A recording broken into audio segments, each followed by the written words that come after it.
My Youtooz Sackboy figure finally came in and I'm really excited about it. So I wanted to talk about it and compare it with some figures I already own. I pre-ordered this little guy months ago. I think it was around February, so it felt like it was a really long wait for him to finally come in. Right off the bat, I can tell that his design is based off Sackboy: A Big Adventure. The biggest tell for me is the tongue. You can see that it's a little bit pinker instead of red. If you look really closely, there's a pattern on it, which tracks with all the other Sackboy: A Big Adventure merch that I have. Interestingly, this is a very similar pose to a really old LittleBigPlanet figure I have. I think this pose has been used many times for LittleBigPlanet stuff. Sackboy does this pose a lot, so it's interesting they chose such an old style of Sackboy. So this came in a box that had another box in it that had the figure in it, so it's kind of like double boxed. I really like the yarn pattern in the background of the outside box. I think that's really fun. And they kind of have Sackboy like popping off in like a shiny outline. The outside box is really cute.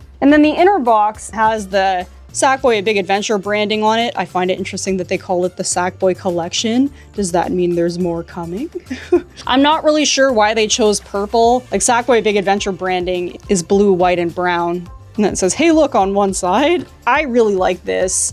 It's the savior of the galaxy. This looks a lot like the pod from LittleBigPlanet 1, so I really enjoy that. In Sackboy: A Big Adventure, he gets into a spaceship to go after Vex. And this is the other side of the box, a nice picture of Sackboy with like a patchwork landscape in the background.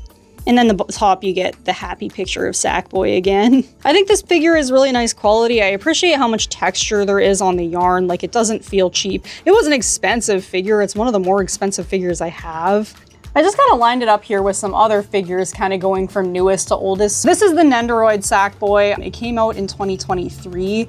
So this is one of the only actual Sackboy: A Big Adventure figures other than this one. And then this is the only other Sackboy: A Big Adventure figure. It's like a controller holder. I think it's from 2022. This is the Totaku figure, which is from about 2018. And then we've got the Pop from 2013, and then some really old figures from 2009. This one's Mezco, and I don't remember what brand this one is. I think the most noticeable thing right off the bat with this one is the color is completely different from any of the other ones. There's way, way more Sackboy figures out there, but they're getting released a lot less these days. Overall, I'm pretty happy with this figure. I think it's unique enough that it stands on its own and looks different enough. The eyes in particular are much different from any of the other figures. Personally, I wish they chose a different pose, but that's only because I already own multiple figures with that pose. Overall, I think it's really cute. I think they captured his joyful personality really well, and it's just super cute. If you're a fan of Sackboy or gaming, be sure to follow along for more. I'm a big fan of both.